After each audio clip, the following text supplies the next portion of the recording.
Hey loves, welcome back to my channel. Today guys, I'll be checking out this interesting video from Ben Shapiro and it's titled JD Vance throws Kamala Harris in an incredible way. You guys, I'm excited for this, and without much ado, let's see what Ben Shapiro has for us in this video. The biggest issue that the Trump campaign faces is actually not Harris Walls. The biggest issue is the media, which have been studiously silent in asking where the hell Kamala Harris is. She's gone. Poof. Like Ellen Page. She's just gone. She doesn't exist anymore. She disappeared. Where is she? She appears every so often like a hologram on TV to read off a teleprompter and cackle weirdly, and then they call it joy. But why hasn't she answered a single question for nearly 3 weeks? This is insane. She is the presidential candidate of a major party. Right now, according to the polls, the front runner to be the next president of the United States. And she has answered 0 questions. 0. Not 1. 0. She has responded to more pro-Hamas protesters than she has to journalists for 3 weeks. Where are you guys? Why aren't you doing your job? Where is the clamor? Where is the hue and cry to ask Kamala Harris a question? Why, it's almost as though you're completely complacent to sit there and just eat whatever crumbs she decides to feed you from her plate. It's almost as though you are small lapdogs. Not watchdogs, lapdogs.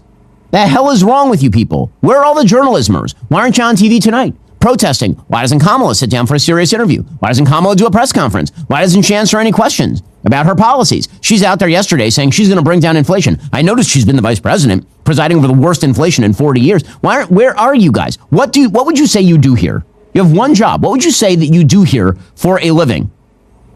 It's unbelievable. And so Kamala yesterday, she arrives in Wisconsin. She's on the tarmac. She's campaigning in the same swing state as JD Vance. So she shows up and she meets a bunch of Girl Scouts because you understand she's a girl. She's girl bossing this thing. Doesn't answer questions. Inherited her nomination without ever winning a single vote.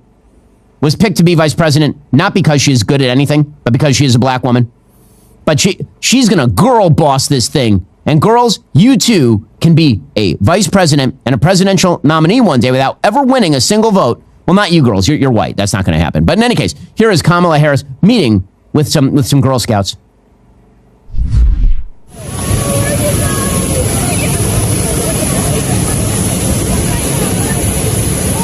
And she's there with Tim Walz. Oh, weird coach dad and Kamala. Oh, and fake enthusiasms. Oh, wow. So meaningful. Oh, the heroism. Still no questions from the media. Nothing. Just photo ops. God, I swear to God, Tim Walz's fake enthusiasm is so grating. Even in like short videos, he's clapping his hands and dancing on his feet, and he can't sit still. Like, my goodness. Dude, just like calm down. Just calm it. A little. Take it down like from an 11 to like a 7. Anyway, JD Vance shows up on the same tarmac. And he starts walking off from his plane to her plane. Because he says, to the media, you guys might want to ask her a question. Like, it's not like, maybe I'll go over there and ask her a question since you guys aren't. Like, maybe some of you should. Mm-hmm. By the way, she agreed to debate JD Vance 3 times. And you keep hearing that Trump won't debate Kamala Harris. And he should. Also, she agreed to debate Vance 3 times. That ain't going to happen. Here is JD Vance doing the work. I figured I'd come by and just get a good look at the plane. Hopefully it's going to be my plane in a few months. But I also thought you guys might get lonely because the vice president doesn't answer questions from reporters and hasn't for 17 days. Have they given you guys an explanation for why she won't take questions from reporters? No? Nobody? Okay, great. Well, I hope that she changes her mind because it'd be good for the American people, and I think it'd be good for you all if she actually ran a real campaign instead of one from a basement with a teleprompter. So, have a good one, guys. See ya. Correct. From JD Vance. Correct. And I love that the media are angrier at JD Vance for pointing out that they're crappy at their jobs than they are at Kamala Harris for, not allowing them to do their jobs. It's pretty amazing. You guys, what are your thoughts on this video, and what do you think is the reason why Kamala Harris is avoiding questions from the journalists, or the journalists are avoiding asking her questions? And I just love me some JD Vance moment, because if the journalists can't do their job, he might as well do it for them. Let me know what you guys think about this video in the comment section down below, and let's continue watching, you guys. The opinion hosts on the media are, of course, doing their best to act as an absolute wall in favor of the Democrats. They've brought out Chris Matthews from retirement, which I'm excited about, because that means I can do my Chris Matthews impersonation. They brought out Chris Matthews, looking all rumpled. It's a little older, you know. Still haven't done my hair. It's been like 10 years since I was on the Iron Hardball. I'm so say. Haven't done my hair still. Didn't get a haircut. Growing a mullet. Business in front, party in back. Come on in here. All rumpled. Looking like I took my suit, just threw it in the washer, didn't put it in the dryer. Like to dry drip that thing. Then I came out here, rolled on in, all rumpled, looking weird. And I talked about how Kamala Harris, she's giving me a tingle down my leg. She's like John Wayne, except John Wayne had a, but other than that, the same. We saw leadership last night.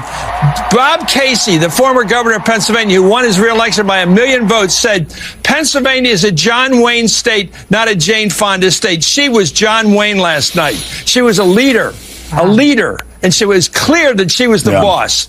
And she did it in a way that wasn't instructive or difficult. She just came across as naturally the leader of that room. Such a leader. It was just like John Wayne. So she rode it on a horse. She got off. Said, "Hey, partner," and she drank down a sarsaparilla, and it was amazing. Oh my God! Throws up my leg, down my leg, up my other leg, into my head, in my ear, out my ear, around my hair. Chris Matthews, MSNBC, doing an amazing job over there, MSNBC. But it's not just Chris Matthews who is doing the worshipful routine over at MSNBC. Over at MSNBC, they are now Meg Ryan and When Harry Met Sally. They are faking orgasms all day long over there. Here is Morning Joe guest. What's this idiot's name? Oh, yeah, it's Anand Jared Hardis. Yes, I remember him from that time that he played a Marvel supervillain with that hair. In any case, here he was saying yesterday that the reason that Tim Walz is such a great pick is because he's a PSA for white folks. There is a deeper truth here that is kind of fascinating. Here we go. The biggest significance of this man is that he is an older white man in a moment in which the far right is trying to convince white people that the future is treacherous for them, trying to convince men that the future is treacherous for them. And here is an older white man, a coach, a soldier, who is very hard to dismiss as some kind of effete coastal elite, who is telling older folks and white people, you do not need to be afraid of the future. There is joy in the future. There is joy in having your boss be a black woman. There is joy in what is coming. It's that last part. Okay, it's that last part. That's an amazing statement. You need Tim Walz to come along and tell you, you racist white people, it's okay to have a black female boss. He's going to show you how to bend the knee to the black lady. That's why we need... This is how left-wingers think of the world. It's insane.